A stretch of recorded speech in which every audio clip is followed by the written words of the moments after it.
Two contenders for goal of the season in this short clip of League of Ireland action. The first from Shelbourne at the RDS last Sunday. A lovely 1-2 between Brown and Coyle.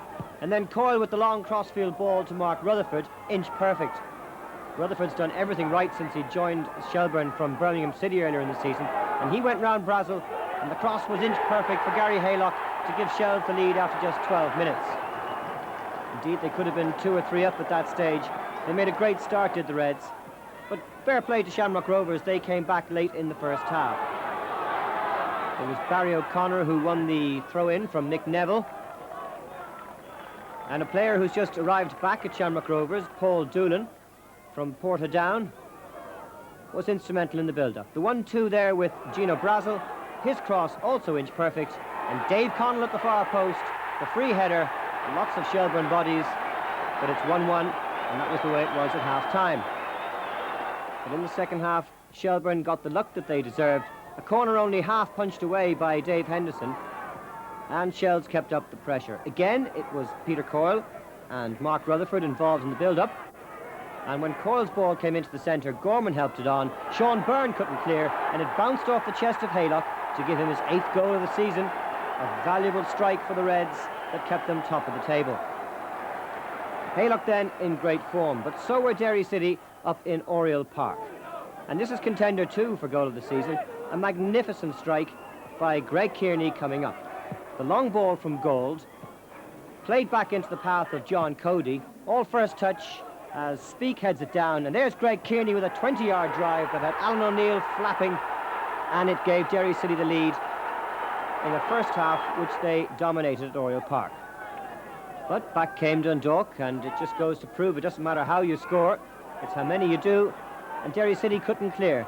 A chance fell for Hanrahan, and there was McNulty, the man who gave them the title last season, to make it 1-1, and that was how it finished. And those matches resulted in Derry City and Shelbourne drawing level at the top of the Premier Division, with Dundalk 3 points behind in 3rd place. So the meeting of Shelbourne and Dundalk last night in Tolka Park was vital for both sides. The highlights of that game now. We pick up the action in the first half with Shells playing from left to right. Birmingham's Mark Rutherford, who's given Shells much-needed width and penetration on the left wing, was instrumental in setting up this attack, which caused bother for the Dundalk defence. And it was Declan Roach who'd pushed up from midfield to provide the shot, which very nearly beat Alan O'Neill. Roach had earlier figured in a 4-0 Cork City win over the defending champions Dundalk. Dave Mackey, Dundalk's full-back, then showed his penchant for attack, and with this tasty left-footed drive, which Jody Byrne did very well to hold on to. Mackey, a former Shells player, of course. Then enter Gary Howlett, an FA Cup finalist with Brighton back in 1983. His venomous drive probably deserved a greater reward. Shells very much the dominant side.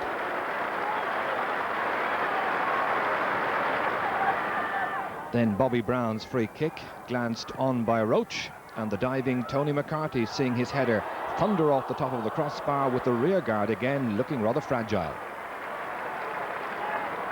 31 minutes into the first half, and the evergreen Terry Everston instigating a real moment of danger for the Reds.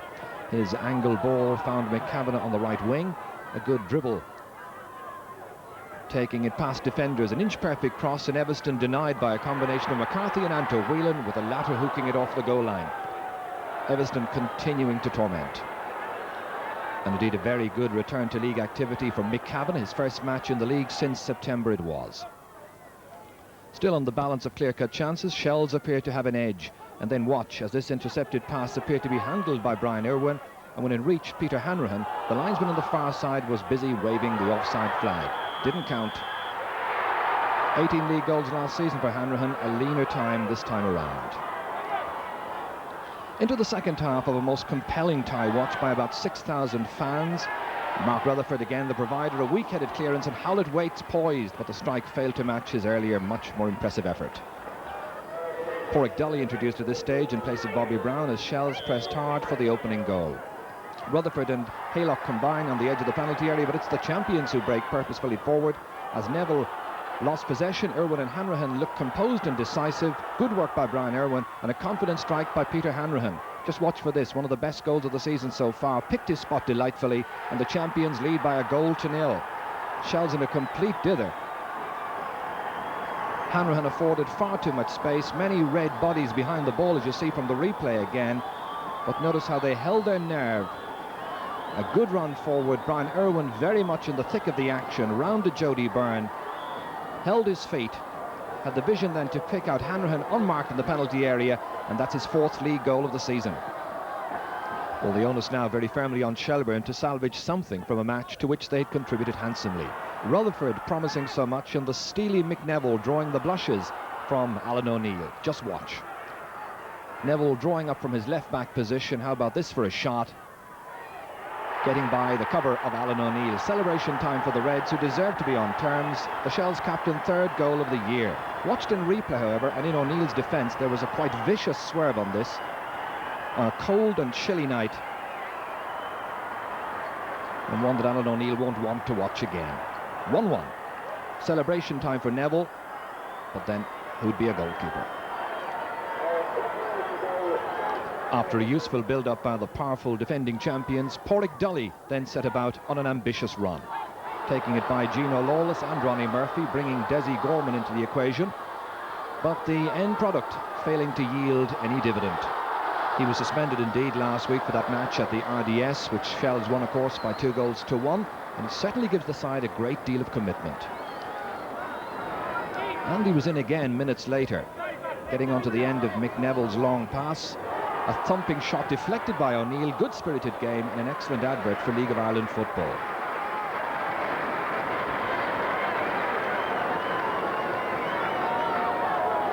Both sides went all out for a winner. Shells piled on the pressure, but as Mick Neville, the team captain, pressed forward once again, his slack pass was intercepted, cleared out of defence, and then a combination of Tom McNulty and Peter Hanrahan conspired to set up a chance which saw the Scot McNulty make a burst through the centre. He appeared to be impeded by Declan Roach and ended up shooting wide of Jody Byrne's goal.